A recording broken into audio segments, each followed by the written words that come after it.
I've heard a story, I've heard it said, I've come to believe that love is a bet. Sometimes you win and sometimes you lose, and sometimes it calls you right in the move. Come to my table, come to my bed, go easy my hunger, easy my head, bringing me fire, bringing me water, taking me high, taking me down.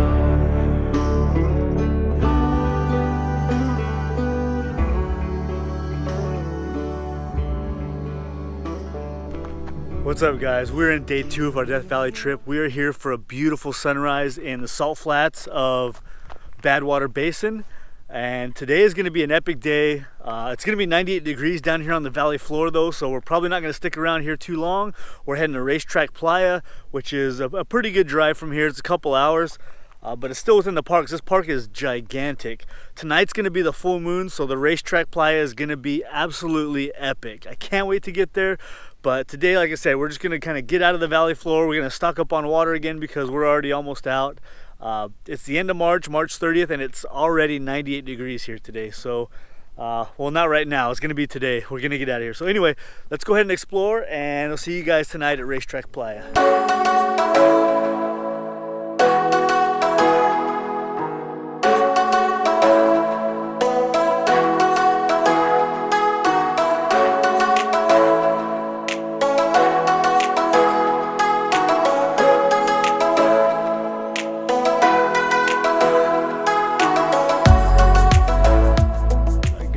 Here at the famous Racetrack Playa, place famous for rocks that seem to move without any explanation, leave tracks, and I happen to have a geologist with me, Brent, who knows, kind of has an idea of what's going on and why it does.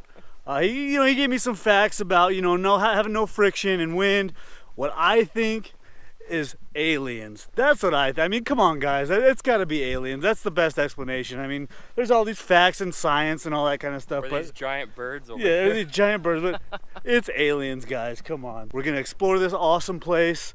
We're going to catch a sunset here, and then tonight is the full moon, and this place is gonna get super interesting. So let's see what we can get.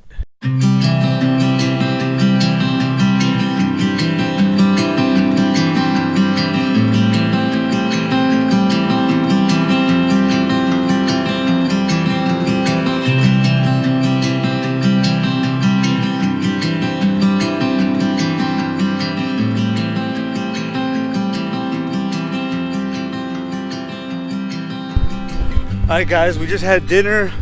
Brent made a nice chicken and salad, which was really good. It's pretty nice when you come out here like this and you're way out in the middle of nowhere and still kind of have some good food. Now, trying to make it out for a sunstar. We almost didn't make it. I'm kind of trying to walk fast to get out there. Brent is hanging back a little bit. You can see him way back in the background. He found a rock over there. It's pretty good. I thought I was gonna find more rocks that had, the big like slide marks in them, but I've actually had a hard time finding them. There's not as many as I thought there would be, but I found one that's gonna work. It has one of the slide trails that's kind of leading away from the sun, and so it's gonna have the rock in the foreground with the trail behind it leading towards the sun. I think that's gonna work out really nice. It's the only one I could find, and this is just a giant dry lake, absolutely flat, and it's huge, man. This big rock pile behind me, I'm not sure if you guys can see it or not. It's right in the middle. It's called the grandstand, I believe. Yeah, I believe it's called the grandstand. So that's a pretty cool place. It's like I said, we drove like 5 hours to get here on a bumpy washboard road. Didn't need 4-wheel drive, just good clearance. But me, my van having all that wood in it, I had to go super slow over it. So it said like 3 hours from Furnace Creek, the visitor center, but it took us about 5 because I was driving so slow. It was a pain, but I'm so dreading the the drive back. It's not gonna be fun. Right now, I'm almost to my rock finally. It's, you guys can see I'm way out in the middle of nowhere. And there is nothing around here. And the patterns in the lake, or the dry lake here, are pretty cool. You can check them out.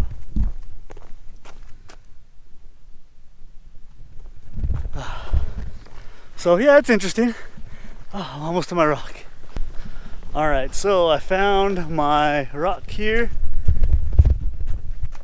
There she is, with the leading line kind of leading away. I think it's gonna work out for sunset. I got a few more minutes, maybe about 10 more minutes till the sun breaks the horizon. I'm trying to get a sun star, I think.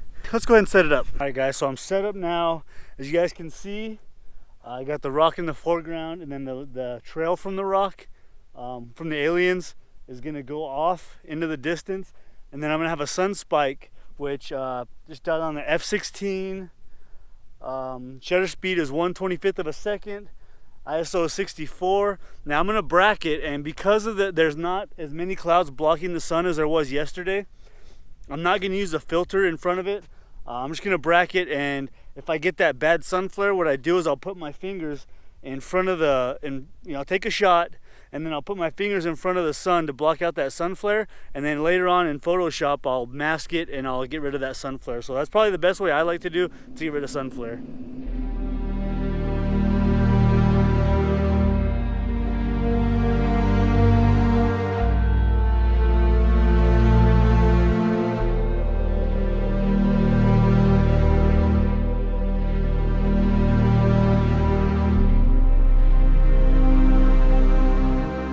Alright guys, so I got the sun star. Now the clouds look like it's gonna be another epic sunset like we had last night over at the mud cracks. I mean, look, it has the really high altitude wispy clouds, and those usually hold the really pink light really well. So I think that's what I'm gonna try and do, is find a good spot, set up. And there's not a lot here. I mean, there's not a lot of compositions here.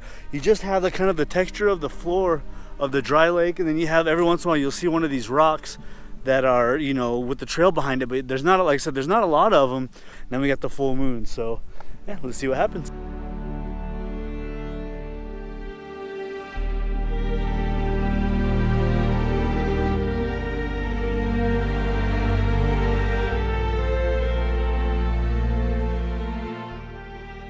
All right guys, so last night was a rough one. Racetrack didn't really give us what we wanted. It had some kind of crappy conditions.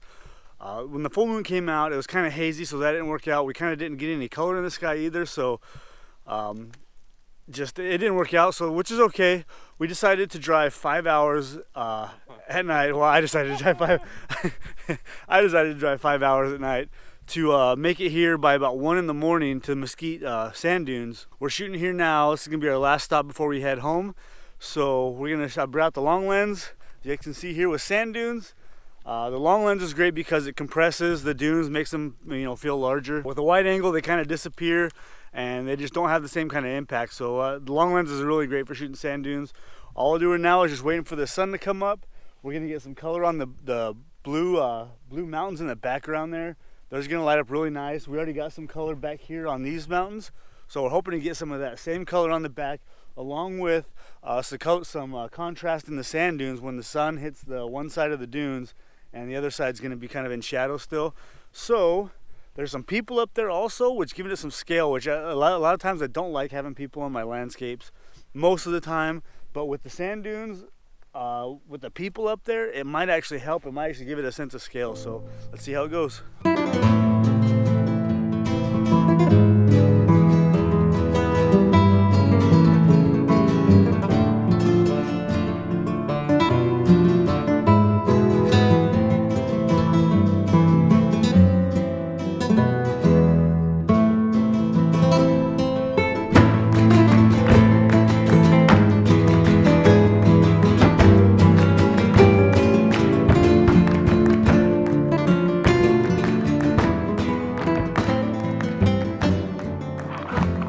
Alright guys, so apparently Death Valley is done with us. Another dud. Sunrise just wasn't happening. We didn't get out in time, so our composition wasn't fantastic. I don't think I really got anything too great. Shot we got was okay. Got some people on top to show the scale, but Just wasn't happening this morning. Even the colors in the sky didn't really happen either. So now we're just gonna, I think, head home. I'm heading back to Arizona. Brent's going back to New Mexico, and yeah, it was a good trip though. That first night made it all worth it, absolutely. The racetrack in this morning, not so much, but there's always can always come back again. So, but when it gets a little cooler, maybe come back in January because it's about to be summertime here. It's already summertime here. It's 100 degrees, so. So we're gonna head out of here. If you guys like this video, give me a thumbs up because it really helps a lot. Subscribe if you're not already. Subscribe to Brent's channel because he's got some awesome B-roll. If you guys want to see some B-roll of me eating a Pop-Tart, the greatest B-roll ever. Yeah. Check out his channel. All right, guys. We'll see you on the next one.